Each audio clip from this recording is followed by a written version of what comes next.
Mission 26 BJPയുടെ ഒരു അഭിമാന പോരാട്ടമാണ്. അപ്പോൾ അതിന് വേണ്ടിയിട്ടുള്ള പ്രവർത്തനം തന്നെയാണ്. അതെ, വരുന്ന 2 തെരഞ്ഞെടുപ്പുകൾ, ലോക്കൽ ബോഡി തെരഞ്ഞെടുപ്പ്, പഞ്ചായത്ത് തെരഞ്ഞെടുപ്പുകളും അതിനുശേഷം വരുന്ന അസംബ്ലി തെരഞ്ഞെടുപ്പ്, അതിനുള്ള തയ്യാറെടുപ്പിലാണ്. ഇപ്പോൾ ഈ പുതിയ ഓഫീസിലേക്കുള്ള മാറ്റം പ്രവർത്തകർക്ക് കൂടുതൽ ആത്മവിശ്വാസവും ഊർജ്ജവും പകരും. കേരളത്തിലെ രാഷ്ട്രീയ പാർട്ടികളിലെ ഏറ്റവും വലിയൊരു ഓഫീസാണിത്. എല്ലാവിധ ആധുനിക സൗകര്യങ്ങളോടുള്ള ഓഫീസ്. തീർച്ചയായിട്ടും ഞങ്ങളുടെ ദൈനംദിന പ്രവർത്തനങ്ങൾ, പാർട്ടി പ്രവർത്തനങ്ങളിൽ ഇത് വലിയൊരു ഊർജ്ജം പകരും. പുതിയ സംസ്ഥാന പ്രസിഡന്റിന്റെ നേതൃത്വത്തിലുള്ള ഇപ്പോഴത്തെ പ്രവർത്തനം, ആ ഒരു നേതൃത്വത്തെ എങ്ങനെ കാണുന്നു, ആ മാറ്റത്തെ എങ്ങനെ ഉൾക്കൊള്ളും? അല്ല, BJPയിൽ പ്രസിഡന്റുമാരും അതുപോലെ തന്നെ ഭാരവാഹികളെല്ലാം മാറി. പക്ഷേ ഇതൊരു ടീം വർക്കാണ്. എല്ലാ കാലത്തും BJPയുടെ പ്രവർത്തനം എന്ന് പറഞ്ഞാൽ കൂട്ടായിട്ടുള്ള തീരുമാനങ്ങളും കൂട്ടായിട്ടുള്ള പ്രവർത്തനമാണ്. അത് ലീഡ് ചെയ്യുന്നത് സംസ്ഥാന അധ്യക്ഷനാണ്. സംസ്ഥാന അധ്യക്ഷന്മാർ ആര് വന്നു കഴിഞ്ഞാലും അവർ ആ ടീമിനെ ലീഡ് ചെയ്യുക എന്നുള്ളത്, കേരള ബൂത്ത് മുതൽ സംസ്ഥാനം വരെയുള്ള ടീമിനെ ലീഡ് ചെയ്യുക.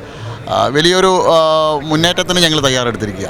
അതിനുള്ള തയ്യാറെടുപ്പാണ് സംസ്ഥാന അധ്യക്ഷൻ്റെ നേതൃത്വത്തിൽ നടക്കുന്നത്. പുതിയ ഭാരവാഹി പട്ടികയിൽ അങ്ങേക്കും ഒരു പ്രധാന സ്ഥാനമുണ്ട്. അപ്പോൾ അതിനെ എങ്ങനെ നോക്കാം?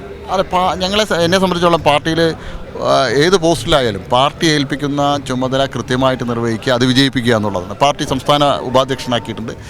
സംസ്ഥാന അധ്യക്ഷൻ പുതിയ 2 ചുമതലകളിലൂടെ അധിക ചുമതലകൾ വന്നിട്ടുണ്ട്. ഹെൽപ്പ് ഡെസ്കിൻ്റെ, കേരളത്തിലെ ഏറ്റവും സാധാരണക്കാരായ ആളുകൾക്കുള്ള കേന്ദ്ര ഗവൺമെൻറ് പദ്ധതികൾ അവരുടെ കൈകളിലെത്തിക്കാൻ, അതോടൊപ്പം നെൽകർഷകരുടെ വിഷയങ്ങൾ പഠിക്കാൻ, ഇത് 2 പ്രത്യേക ചുമതലയാണ്. സംസ്ഥാന അധ്യക്ഷനെ ഏൽപ്പിക്കുന്ന ഏത് ചുമതലയും ഭംഗിയായി നിർവഹിക്കുക എന്നുള്ളതാണ് ഉത്തരവാദിത്വം.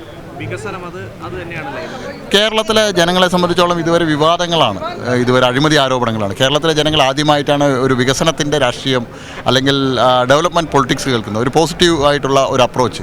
തീർച്ചയായിട്ടും കേരളത്തിലെ ജനങ്ങൾ കേട്ടുമടുത്ത ഈ ആരോപണങ്ങളും വിവാദങ്ങൾക്കും പകരം ഇത്തവണ വികസിത കേരളം എന്നുള്ള ഭാരതീയ ജനതാ പാർട്ടി മുന്നോട്ട് വയ്ക്കുന്ന ആശയം അവരുടെ ഹൃദയത്തിൽ ഏറ്റിക്കഴിഞ്ഞു. അത് ഈ വരുന്ന തെരഞ്ഞെടുപ്പിൽ റിസൾട്ടായിട്ട് മാറും. ഏറ്റവും പുതിയ വാർത്തകളും വിശേഷങ്ങളും വിരൽ തുമ്പിലറിയാൻ സീ മലയാളം ന്യൂസ് എല്ലാ ഡിജിറ്റൽ പ്ലാറ്റ്ഫോമുകളിലും ലഭ്യം.